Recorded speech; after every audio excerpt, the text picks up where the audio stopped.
గణపతి దగ్గరికి వెడితే క్షమించు అని అడగక్కర్లేదు. ఆయన దగ్గరికి వెడితే ఏమిటో తెలుసా, రెండు చేస్తే చాలు, ప్రసన్నుడైపోతాడు.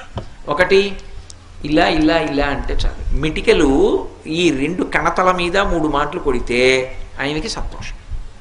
ఇలా కూడా అనక్కర్లేదు ఆయన దగ్గర.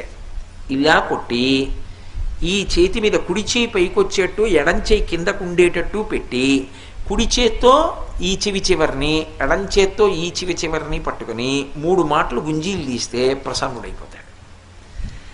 ఏమండి మీరు చెప్తున్నారు బాగానే ఉంది, కానీ అంత పరబ్రహ్మం విఘ్నేశ్వరుడు ఆయనకి ఎందుకండి ఇలాంటివన్నీ, ఇలాంటి పిల్లల చేష్టితాలు అన్నీ చేస్తే ఏమిటండి ఆయనకి ఆ సంతోషం అని అడగచ్చు మీరు. దీని వెనక ఒక మర్మం ఉంది.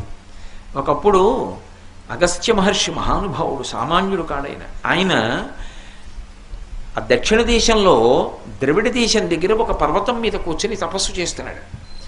ద్రవిడ